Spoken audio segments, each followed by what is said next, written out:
En tout cas, l'avis des idéologues occidentaux sur la situation économique et politique de la Russie, donc que ce soit ceux de The Economist, de l'IFRI ou de la Fondation pour la recherche stratégique, eh bien, cet avis n'est pas partagé par les grands économistes, et y compris même ceux qui n'aiment pas trop la Russie. Et il est intéressant de noter que quelqu'un comme Nouriel Roubini, donc pour ceux qui ne le connaissent pas, c'est un des économistes les plus fameux aux États-Unis, conseiller à la Maison-Blanche, un des rares à avoir anticipé la crise des subprimes dès 2004, eh bien, lors d'une interview qu'il donne au forum de Davos à la chaîne de télévision américaine Bloomberg, eh bien, il félicite la Russie pour la gestion macroéconomique de sa crise. This, of course, is dollar ruble, which is directly linked into oil. And you just really wonder, Francine, Mr. Putin, Nouriel Roubini on line two. I mean, what's your advice to the unique political economics that is Russia? Well, paradoxically, Russia is doing well on the macro side because they've realized that the oil shock was permanent.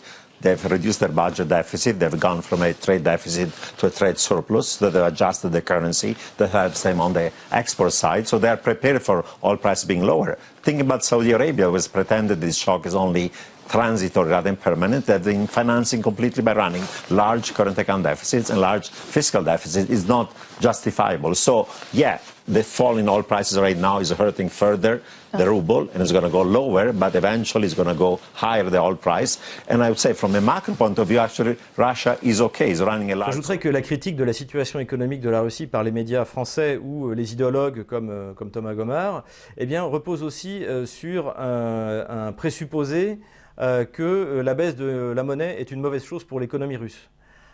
C'est sans doute lié aussi au fait que admettre le contraire serait donner raison, par exemple, à Jacques Sapir, qui souhaite la sortie de l'euro et une dévaluation de 20% du franc retrouvé.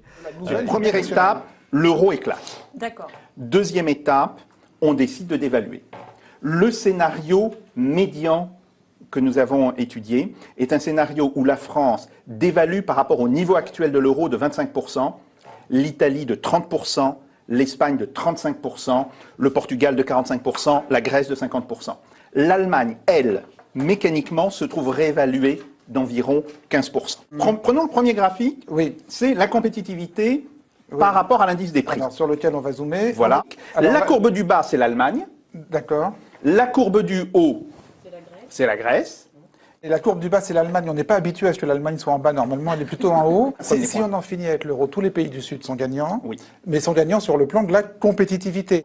Ils sont gagnants, évidemment, d'un point de vue de compétitivité. Ils sont gagnants d'un point de vue de croissance. Dans l'hypothèse médiane, nous obtenons 5% de croissance la première année pour la France et 5,8% la deuxième année. Mais comme ça sans rien faire, sans rien uniquement par effet mécanique du retour aux monnaies nationales. De la dévaluation. Et de la dévaluation. Voilà. Deuxième point, le chômage. Alors là, suivant les hypothèses, il y a une réduction au minimum sur 3 ans et demi d'1 million de chômeurs, au maximum de 3 millions de chômeurs. Donc on réduit le chômage de 2 millions de chômeurs. Je signale que, mais mathématiquement, ça veut dire que tous les comptes sociaux sont immédiatement à l'équilibre. Tous les comptes sociaux sont à l'équilibre, sans qu'on ait besoin de faire de nouvelles économies. Le régime de retraite est équilibré, la sécurité sociale est équilibrée. Pourtant, il est clair que la baisse de la monnaie n'est pas forcément une mauvaise chose pour une économie, bien au contraire.